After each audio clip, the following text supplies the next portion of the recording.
అనే ప్రజలు తీర్పిస్తారు, ఓటేస్తారు తప్ప వాళ్ళ ఓటు వీళ్ళ ఓటు రాసుందండి అక్కడన్నా. ప్రతి పార్టీకి ఉంటుంది. బీఆర్ఎస్ పార్టీకో 10% 15%, కాంగ్రెస్కో 10-15%, బీజేపీకో 10-12% స్థిరమైన ఓట్లు ఉంటాయి. మిగతా ఓట్లన్నీ కూడా ఆయా కాలంలో వచ్చేటువంటి మార్పులు, విధానాలు, మేనిఫెస్టోలు, అనుసరించిన విధానాలు, పరిపాలనకు సంబంధించిన అంశాల మీదనే ఓటింగ్ జరుగుతుంది తప్ప చాలా మంది మిత్రులు చెప్తున్నారు బీఆర్ఎస్ ఓట్లన్నీ బీజేపీకి వచ్చినాయి. అట్లా కుదరదండి, అది అనుకోవడం పొరపాటు అది. కాబట్టి నేను చెప్పదలుచుకున్న పాయింట్ ఏంటంటే ఏనాడు కూడా కాంగ్రెస్ పార్టీ బీఆర్ఎస్ పార్టీని ఖతం చెయ్యదు. ఖతం చేస్తే వాళ్లకు బీజేపీ పార్టీతో పోటీ పడాల్సి ఉంటుంది, అడ్రస్ లేకుండా కాంగ్రెస్ పోయే పరిస్థితి ఏర్పడుతుంది.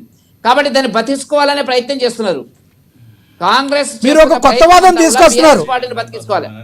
కరెక్ట్. అది క్వశ్చన్ అడుగుతున్నారు. గోవర్ధన్ రెడ్డి గారు ఏదో క్వశ్చన్ అడుగుతున్నారు, మిమ్మల్ని క్వశ్చన్ అడగండి సార్. ఆయన బీజేపీ పార్టీ దొంది అంటున్నావు కదా, మరి ఏం మీరు ఎలగబెట్టింది ఏందో 10-11 సంవత్సరాల్లో మీరు ఒకసారి చెప్పాల్సిన బాధ్యత ఉంది.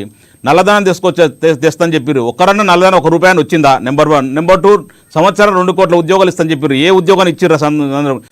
భారతదేశానికి సంబంధించిన వరకు గరీబ్ హఠావో గరీబ్ పేదవాళ్ళకి సంబంధించిన వారు ఏమైనా స్కీమ్ తీసుకొచ్చిరా? ఏదో టైంపాస్ నడుస్తుంది తప్ప ఏమైనా చేసిన సందర్భం ఉందా? మీరు చేసిన సందర్భం ఓన్లీ చెప్తున్నాను, మత రాజకీయాలు చేసుకుంటూ టైంపాస్ చేస్తూ నడిపిస్తారు తప్ప మీరు గొప్పలు చేసింది ఏం చెప్పరాదు. ఒకసారి బీజేపీ పార్టీకి కాంగ్రెస్ వాళ్ళు చెప్తారంటే బీజేపీ కాంగ్రెస్ ఒకటే చెప్తారు. కాంగ్రెస్ వాళ్ళు ఏం చెప్తారంటే బీజేపీ బీఆర్ఎస్ ఒకటి అంటారు. అసలు ఎవరికి కాదు. మేము ఉద్యమం చేసిన పార్టీ అంటే వెంకరెడ్డి గారికి నేను చెప్పానండి, మేము ఉద్యమం చేసిన పార్టీ తెలంగాణ రాష్ట్రంలో తెలంగాణ రాష్ట్రం కొరకు పెట్టిన పార్టీ టీఆర్ఎస్ పార్టీ. ఆ పార్టీలో మేము ఉద్యమం చేసి 14 సంవత్సరాలు ఉద్యమం చేసి తెలంగాణ రాష్ట్రం సిద్ధించడానికి మేము ముందు వరుసలో ఉన్నాం. దానికి కంపల్సరీ తెలంగాణ సిద్ధించినాం. తెలంగాణ వచ్చిన తర్వాత 10 సంవత్సరాలు అధికారులు ఉన్నాం. అధికారులు ఉన్న తర్వాత దేశంలో నెంబర్ 1 వెల్ఫేర్లే కానీ డెవలప్మెంట్ నెంబర్ 1 రాష్ట్రానికి తీర్చినాం. అది వదిలేసి మీరు మాకు సంబంధం ఉంది. మీరు కాంగ్రెస్ కాపాడుతుంది బీజేపీ పార్టీ. బీజేపీ పార్టీని చేరితే ఎవరైనా చేరితే వాడు పునీతుడు అయిపోతాడు. ఎగ్జాంపుల్ చెప్తున్నా, సుజనా చౌదరి గారు, సీఎం రమేష్ గారు గతంలో టీడీపీలు ఉన్నప్పుడేమో ఆయనకు నోటీసులు పంపుతారు. ఆ 11 సంవత్సరాలు ఇంతే మీ పార్టీలు జాయిన్ అయిన తర్వాత ఇంతవరకు ఒక్క రోజు కూడా ఒక ఎంక్వైరీ లేదు, ఒక నోటీస్ లేదు, ఏమి లేదు. మీ పార్టీలు ఎవరు జాయిన్ అయినా కూడా ఎన్డీఏ భాగస్వాములు అయితే కానీ లేదా బీజేపీ పార్టీ జాయిన్ అయితే కానీ అందరు పునీతులు అయిపోతారు. బీజేపీ పార్టీ అట్లా నడిపిస్తుంది.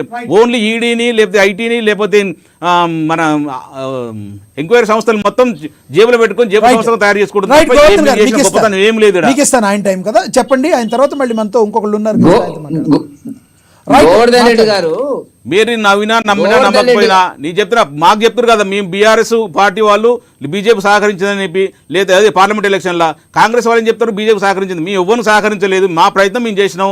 కాకపోతే దేశంలో 2 విడిపోయినాయి. ఎన్డీఏ గవర్నమెంట్ ఇండియా గవర్నమెంట్ లేక రాహుల్ గాంధీ మోడీ గారు విభజించిపోయారు. బీజేపీ వాళ్ళు సహకరించారు కాంగ్రెస్ వాళ్ళకు. మీ కాంగ్రెస్ వాళ్ళకి ఏం చేశారు? మీ కాంగ్రెస్ వాళ్ళు ఇక్కడ పట్నం మహేందర్ రెడ్డికి ఇక్కడ ఓల్డ్ ఉంటే తీసుకుపోయి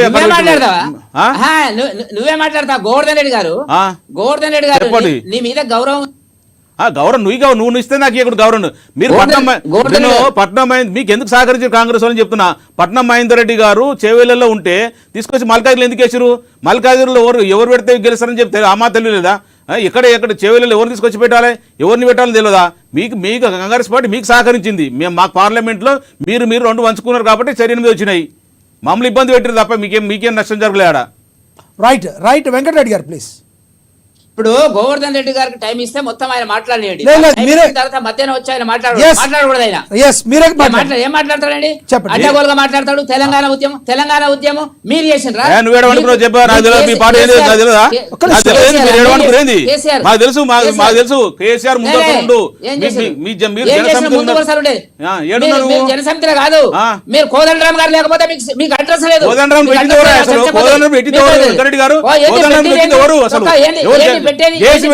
ఎవరు పెట్టించారు? ఏం చేసినా మరి కాంగ్రెస్ పార్టీ నువ్వు ఏడవనుకున్నావా? ఆయన ఏడవనుకుండు. కాంగ్రెస్ పార్టీ కూర్చున్నాడు. ఇన్ని అక్రమాలు హైడ్రా చేస్తున్నా లేదా మూసినది ఇంతమంది పేదవాళ్ళు ఇల్లు కూడా కొడితే ఒక్క మాట మాట్లాడతలేడు.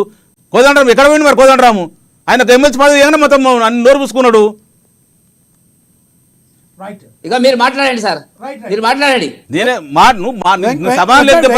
గోవర్ధన్ రెడ్డి గారు ఆయన టైంలో ఆయన మాట్లాడినప్పుడు మీరు నోట్ చేసుకోండి. మీ టైం వచ్చినప్పుడు మీరు ఏమనుకున్నారు చెప్తారు. కానీ వెంకటరెడ్డి గారు ప్లీజ్ కంటిన్యూ ప్లీజ్.